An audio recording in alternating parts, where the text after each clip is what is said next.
Я лежал в постели и не мог заснуть. Я был один дома, в тихую безлунную ночь. Я ворочался, пытался найти удобное положение, но все равно мне было неспокойно. Что-то сегодня ночью было не так. Я ворочался и ворочался, пока наконец не нашел удобное положение. Я закрыл глаза, но не почувствовал большой разницы. В комнате было и так слишком темно, чтобы увидеть хоть что-то. Я лежал тихо и неподвижно, тело расслабилось, и разум затуманился, и я наконец был готов к необходимому мне отдыху. Вдруг тишина была нарушена. Мои глаза широко открылись, а в голову сразу полезли страшные мысли. Почти без всяких сомнений, это был звук удара кулака по стеклу. Но нет, это не может быть. А зачем кому-то будить незнакомого человека у него дома? Подумай логически. Если кто-то хочет вломиться, то зачем ему стучать в окно? Они просто разбили бы окно, вломились в дом и наделали много шума. Либо пытались бы вести себя как можно тише. Зачем стучать? Монстров не существует. Я немного успокоил себя и мог бы просто посмотреть в окно, но я отвернулся в другую сторону. Я слишком напуган, чтобы повернуть голову, боясь увидеть свой самый большой страх за окном. И все же, что это может быть? Может быть, пара птиц ударились мне в окно? Это слишком неправдоподобно. Может, это какие-нибудь детишки гуляют ночью и стучат в окна, чтобы повеселиться. Это возможно. Давай еще подумаем. Может, это все мое воображение? Может быть, я услышал обычный скрип в доме, и моя паранойя превратила его в стук?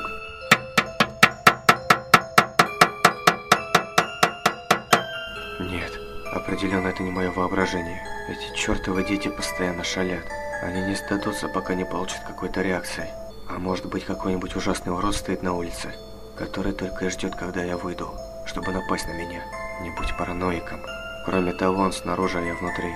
Пока я не услышу треск стекла, я знаю, что я в безопасности. Монстров не существует. К тому же, я еще не совсем сюда переехал. Может быть, эти дети поймут, что я крепко сплю, и оставят меня в покое. Нет, это не могут быть дети. Ни один ребенок не будет так долго ждать, только ради того, чтобы разозлить кого-то. Им бы просто стало скучно, и они двинулись бы дальше. Но что это тогда?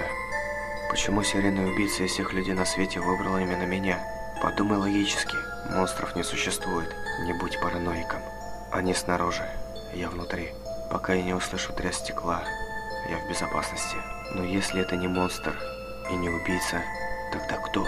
Просто притворись, что крепко спишь, и может быть он уйдет.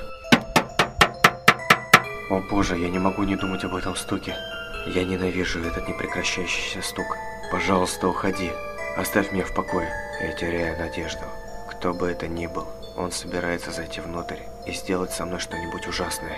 Выдохни. Теперь сделай глубокий вдох. Я ощущаю, как сердце выскакивает у меня из груди. Просто расслабься. Монстров не существует. Помни, они снаружи, ты внутри. Пока не услышу треск стекла, я в безопасности. Повторяй это. Не позволяй страху победить себя. Просто делай вид, что спишь. Не шевелись.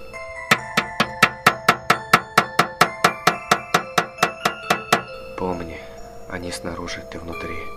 Пока я не услышу треск стекла, я в безопасности. Монстров не существует. Просто делай вид, что спишь. И молись, чтобы это закончилось. Пока не услышу треск стекла, я в безопасности. Слезы начинают стекать по моему лицу. Монстров не существует. Монстров не существует. Они снаружи, я внутри.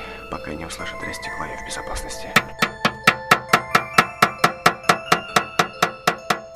Я больше не могу это выносить. Я сойду с ума, слушая этот стук.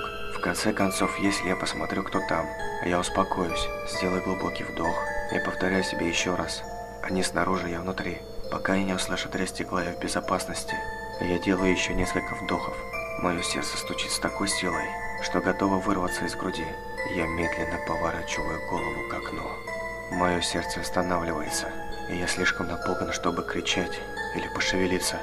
Я повернулся к окну и увидел бледную фигуру со светящимися глазами, смотрящими сквозь меня, прямо мне в душу.